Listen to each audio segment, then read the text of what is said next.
नमस्कार and I welcome you all to Study IQ. मैं हूं प्रशांत धवन। नाउ भारत और चाइना के बीच में पिछले 3 महीनों में आप अगर देखोगे ना, तो बहुत सारी इंटरेस्टिंग स्टेटमेंट्स आपस में एक्सचेंज करी गई है। जयशंकर साहब ने कुछ कहा, चाइना की तरफ से कुछ स्टेटमेंट आई। मोस्ट रिसेंटली चाइना ने तो ये कह दिया था कि इंडिया के पास हक नहीं है कि अरुणाचल प्रदेश को इंडिया डेवलप करे। ये ऑफकोर्स सेला टनल बनने के बाद चाइना ने कहा था। तो इस वीडियो में हम जानेंगे कि रिसेंटली इंडिया चाइना के बीच में क्या हुआ है और जो स्टेटमेंट्स दी जा रही हैं दोनों कंट्रीज द्वारा, उससे क्या इंडिकेशन हमको मिलता है दोनों कंट्रीज के फ्यूचर के बारे में। ना पहली बात तो ना यहाँ पे आप देख पाओगे, जनवरी 31 2024 भारत के विदेश मंत्री डॉक्टर एस जयशंकर ने एक बहुत ही इंपॉर्टेंट स्टेटमेंट दी थी। इन्होंने ये कहा था, चाइना से डरने की जरूरत नहीं है। ये स्टेटमेंट काफी इंपॉर्टेंट थी क्योंकि जनवरी 31 2024 तक ये बात क्लियर हो चुकी थी कि चाइना ने मालदीव्स में एक प्रो चाइना सरकार बना ली है। मोहम्मद मुइज़ू बहुत ज़्यादा प्रो चाइना होने वाले हैं और इंडिया के आसपास के बाकी कंट्रीज को भी चाइना अपनी तरफ से इन्फ्लुएंस करने की कोशिश कर रहा है।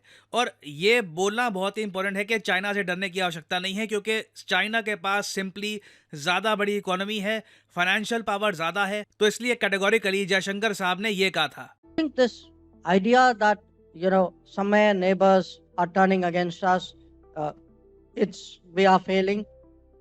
We need to have more confidence in ourselves. Now, having said that, there are two realities which we also must recognize. China is also a neighboring country, and in many ways will, as part of competitive politics, influence these countries.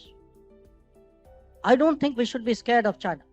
China देखिए अपनी तरफ से कोशिश करेगा कि भारत के आसपास जो कंट्रीज हैं उनको इन्फ्लुएंस करने की, मगर हमें चाइना से डरना नहीं चाहिए। बहुत इंपॉर्टेंट स्टेटमेंट थी। उसके बाद फरवरी 23 2024 को अगर हम जाएं तो जयशंकर साहब ने यह कहा था कि देखो, चाइना माइंड गेम्स भी खेलेगा। ये होगा जिस तरीके से चाइना एक्ट करता है, ये बिल्कुल हमारे साथ माइंड गेम्स खेलेंगे। चाहे मालदीव्स का केस हो, मालदीव्स के इशू को लेकर मैं रेगुलरली बहुत सारी वीडियोस आपके लिए लाता रहा हूं, तो सारी बातें मैं दोहराऊंगा नहीं यहाँ पर। बट आपको पता है कि मालदीव्स ने चाइना के इन्फ्लुएंस में आकर रिसेंटली क्या क्या किया है। अब तो खैर ये चाइना के साथ एक डिफेंस पैक्ट भी साइन कर चुके हैं। नाउ फरवरी से अब हम आते हैं मार्च में। मार्च के महीने में देखा गया कि इंडिया ने फाइनली सेला टनल कंस्ट्रक्ट कर ली है और अब आसाम और अरुणाचल को प्रॉपरली हम कनेक्ट कर चुके हैं, जिससे कल को अगर हमें सेना भेजनी है चाइना के बॉर्डर के करीब, हम ज़्यादा तेज़ी से एफिशिएंसी के साथ भेज पाएंगे। ऑब्वियसली इस टनल को इनॉग्रेट करने के लिए भारत के प्रधानमंत्री भी गए अरुणाचल प्रदेश में। ये जो क्लिप है ये आप देखिए।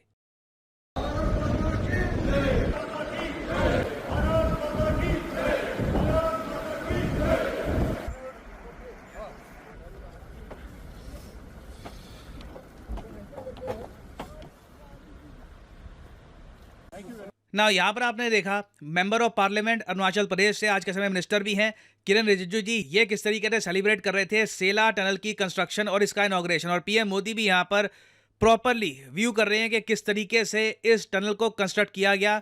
पहाड़ खोद कर बीआरओ बॉर्डर रोड्स ऑर्गेनाइजेशन ने ये टनल सही टाइम पर कंस्ट्रक्ट कर दिया। नहीं तो वैसे आप अगर सोच कर देखो, इंडिया में इस टाइप की जो टनल है ना, ये बनाने में काफ़ी बार लंबा समय लग जाता है। जबकि इस टनल का जो पूरा प्रोजेक्ट है ये 2018-19 के बजट में कर दिया गया था अप्रूव। उसके बाद कंस्ट्रक्शन लगातार चल रही है और बर्फीले एनवायरनमेंट में भी, मुश्किल टेरेन में भी ये टनल हमने कंस्ट्रक्ट कर दी है। 2019 में यहीं से मैंने सेला टनल का शिलान्यास करने का काम किया था, याद है ना, 2019 में।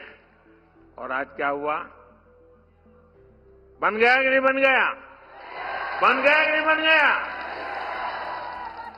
क्या इसको गारंटी कहते हैं कि नहीं कहते हैं? अब ये जो आपने विजुअल्स देखे हैं ना कि पीएम मोदी अरुणाचल में खड़े हैं, सेला टनल कंस्ट्रक्ट हो चुकी है, ये सब चाइना को बिल्कुल भी पसंद नहीं आया।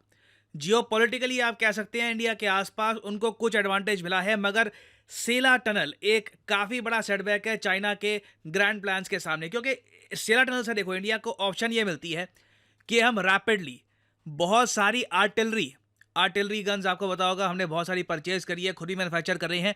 आर्टिलरी गन्स आसाम से अरुणाचल प्रदेश में ले जा सकते हैं और अल्टीमेटली हम इनको तवांग भी भेज सकते हैं चाइना बॉर्डर के करीब। क्योंकि अगर मान लो कल को हाइपोथेटिकली स्पीकिंग, भगवान ना करे ऐसा हो, but hypothetically speaking India China के बीच में एक स्मॉल स्केल वॉरफेयर होती है, तो उस वॉरफेयर में आर्टिलरी गन्स का क्रिटिकल रोल होगा।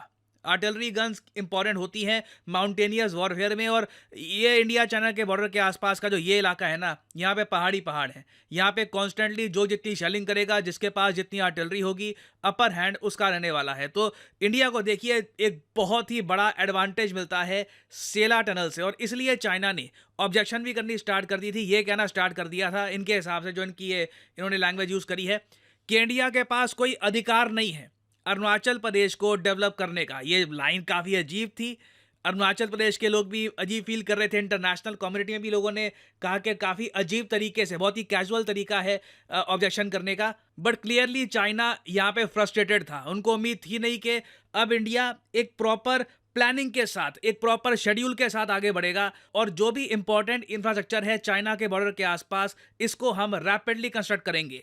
तो चाइना का जो भी ऑब्जेक्शन था अरुणाचल प्रदेश की विजिट को लेकर, जिस तरीके से सेला टनल कंस्ट्रक्ट करी गई है, जो भी ऑब्जेक्शन था, इंडिया ने कैटेगोरिकली इसे डिसमिस कर दिया। जो लैंग्वेज थी इंडिया की, ये बहुत स्ट्रांग थी। इंडिया ने कैटेगोरिकली ये कहा, we reject the comments made by Chinese side regarding the visit of prime minister Narendra Modi to Arunachal. और आगे ये भी ऐड कर दिया कि Arunachal Pradesh was, is and always will be an integral and inalienable part of India. ये मैं कहूँगा कि प्रॉपर एक जवाब दिया गया था चाइना को। और उसके बाद जयशंकर साहब ने एक बहुत ही इंपॉर्टेंट स्टेटमेंट दी। जयशंकर साहब ने ये कहा कि देखिए, ये हमारे कॉमन इंटरेस्ट में है, ना सिर्फ भारत के हित में होगा, चाइना के हित में भी होगा, अगर हम लाइन ऑफ एक्चुअल कंट्रोल के पास इस तरीके से सोल्जर्स का जमावड़ा ना करें जो चाइना कर रहा है। हाल ही में यूएस की एक रिपोर्ट पब्लिश हुई है, जहां पर उन्होंने फिर से ये बात दोहराई है कि चाइना बहुत सारे मिलिट्री विलेजेस बना रहा है इंडिया की बॉर्डर के करीब।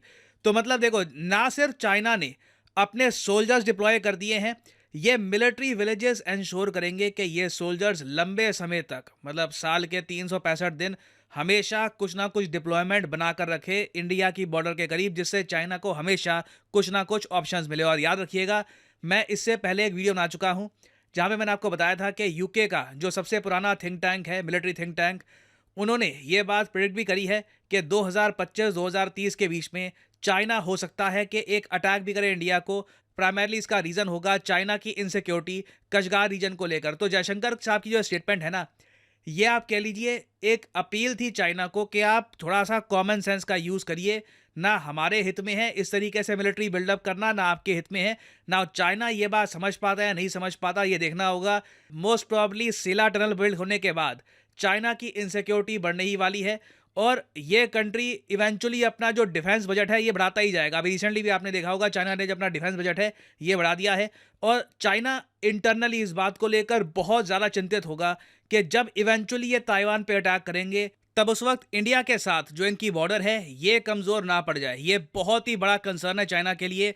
जिस तरीके से रशिया फंस गया यूक्रेन में, उस तरीके से चाइना बिल्कुल भी फंसना नहीं चाहेगा ताइवान में। तो मैं आपको बता दूं, आने वाले 4 से 5 साल बहुत ही ज़्यादा कॉन्सिक्वेंशियल होने वाले हैं इंडिया चाइना रिलेशंस के लिए। और फाइनली मैं यहाँ पे आपसे एक क्वेश्चन पूछूंगा, क्या आपके हिसाब से इंडिया को, जो इंडिया चाइना की बॉर्डर है, इसका नाम बदलकर इंडो तिब्बतियन बॉर्डर रखना चाहिए? क्योंकि लिटरली हमारी इंडो तिब्बतियन बॉर्डर फोर्स भी एग्जिस्ट करती है। तो यहाँ पे मैं जानना चाहूँगा आपका ओपिनियन, आप इसके बारे में क्या सोचते हैं? और अगर आप इस टॉपिक के बारे में एक डेडिकेटेड वीडियो चाहते हैं तो इसके बारे में लिखिएगा कमेंट सेक्शन में। इस पर मैं बाद में एक डेडिकेटेड वीडियो भी आपके लिए ले आऊँगा इस टॉपिक पर। तो do mention this in the comment section below. और फाइनली यहाँ पर मैं ये भी ऐड कर दूं कि आप अगर नोटिफिकेशन स्क्वाड का पार्ट बनना चाहते हैं, आपको मेरी हर वीडियो की नोटिफिकेशन चाहिए, स्पेसिफिकली मेरी वीडियोस की नोटिफिकेशन, तो कमेंट सेक्शन में जाइए, यहाँ पे आपको लिंक मिल जाएगा मेरे टेलीग्राम चैनल का, इसको आप ज्वाइन कर सकते हैं। यहाँ पर जो भी वीडियो मैं करता हूँ अपलोड, इसकी नोटिफिकेशन सबसे पहले आती है। ऑलरेडी 1,63,000 लोग ज्वाइन कर चुके हैं इसे। तो join the Telegram channel, be part of the notification squad. और यह है वीडियो का अंत। Thank you for listening and as I always say, May the gods watch over you.